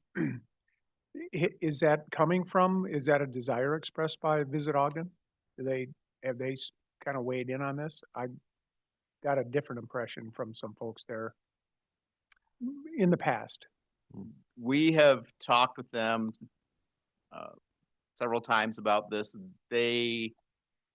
And I'm not speaking for them, so they they have a different opinion. They can share it with you, but Okay. they were really focusing on the eating and drinking and retail experiences that people could have in downtown. Visit Ogden's job is to market Ogden, and are people going to come downtown and what they would come downtown for. And so I didn't hear concern about what bank you go to or what real estate agent. I heard where you stay, what you eat, where you shop. But I could be wrong.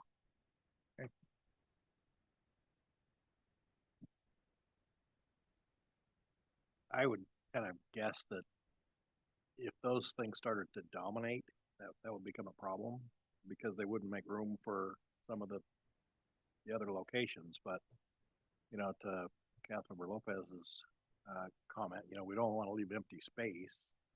I mean, if we got somebody who wants to be in there, it probably behoove us to let them in if we can find a way.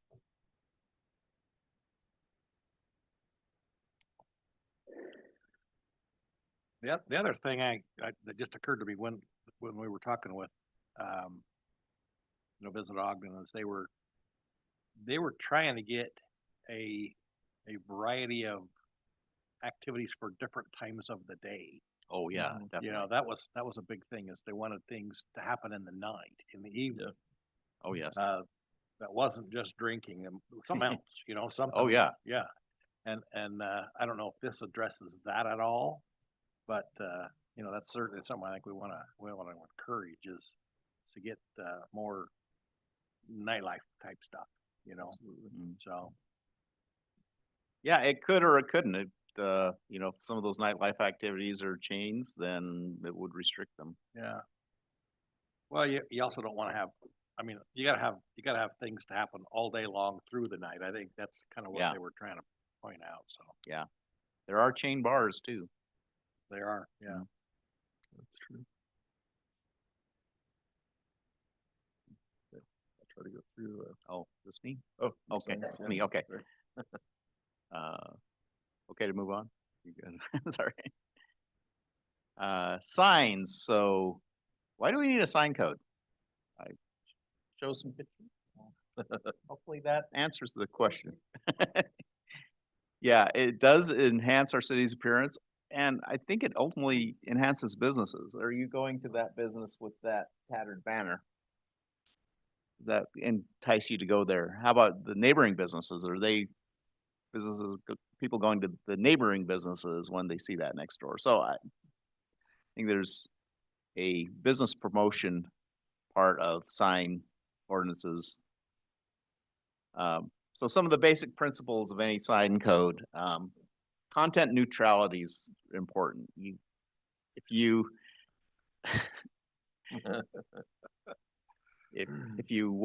need to read the sign to regulate it, it's probably unconstitutional the way you're regulating it.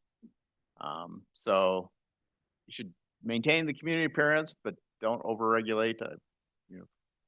If you try to be too picky, then you're probably just gonna cause more problems than you solve there. And basics, sign codes limit signs. Every time you go through a sign code, someone says, well, what about if I want to do this? At some point, the answer is going to be no. And you just have to understand that a sign code limits what you can do on signs. It doesn't promote things. And because we have to treat all signs the same, it means that, well, I just want to have this kind of sign. Well, if you allow this kind of sign, you have to allow every other kind of sign. If you just don't allow it for a home business, well, you have to allow every other kind of business to have that sign, or every kind of non-commercial speech or political speech to have that kind of sign. So, Well, let me ask one more question, and I'm not sure it relates this way, but it maybe should. I've noticed recently that when a building gets demoed, they never take down the sign. yes. What's the deal with that? Doesn't that violate our sign ordinance to have a sign of something that just flat's not there anymore? The proposal will tighten that up. Yes. Yeah. Yeah, it'll require the removal of the sign for sure. Yeah, I just, it's just happening all over the place. I just kind of thinking, wonder how come? Yes. So quick question, if we adopt this proposal, this is going to affect the current businesses? The ones they already have signs or in different ways? It will 98% affect only new signage. Yes. It could affect, for example, a business that goes out of business and then they may have to take down their sign. And it would still allow someone to update their sign. If they're not making substantial changes to it, they could still, keep it in good repair.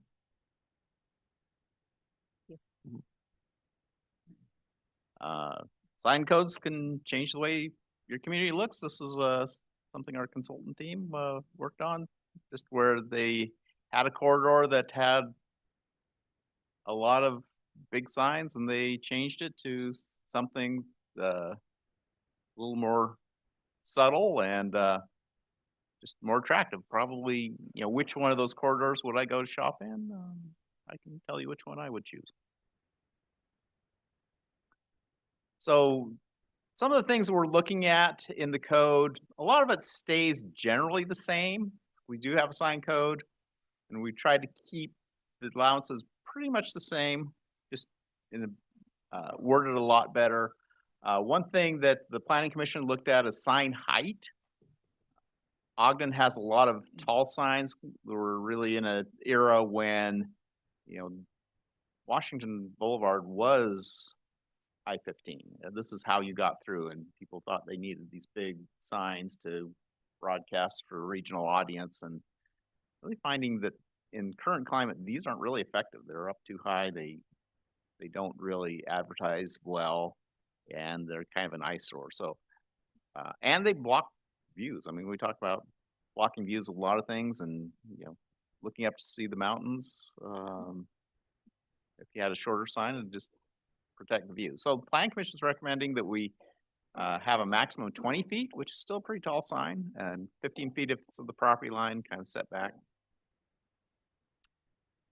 Maximum sign sizes, keeping that generally the same.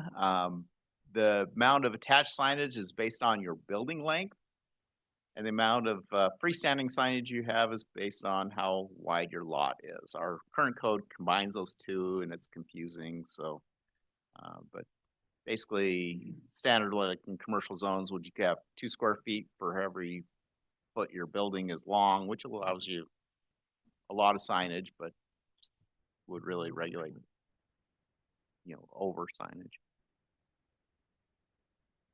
A lot of things on the non-permanent signs. This is where we're looking at 3 different categories. One is, we'll call it a non-permanent sign, something that is intended to be up there for a while, but not forever. And our proposal is to allow those to be up for a maximum of 6 months.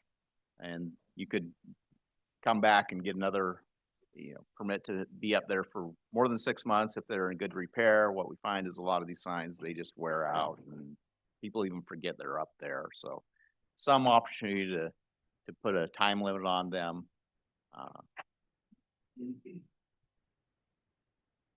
These portable signs, second category, things that aren't anchored to anything, they're just sitting out there, that those would be allowed, but they need to be brought in every day. So they don't blow over and blow into the street, and the owners actually looking at the sign. I remember looking at one of these that just in 3 years' time, it just kind of dissolved over 3 years, and it's like property owner didn't even know that they had that sign out there, and it was totally ineffective. So, and then this is the tricky one: event signs. What if I want to do something? You know, I've got a grand opening event that I really want to go to town on, or it's Christmas. I want to put up a lot of Christmas ornaments. This would allow you to go to town during certain events, which would be holidays, which would be the period between Thanksgiving and New Year. So fine if you want to do decorations during that time.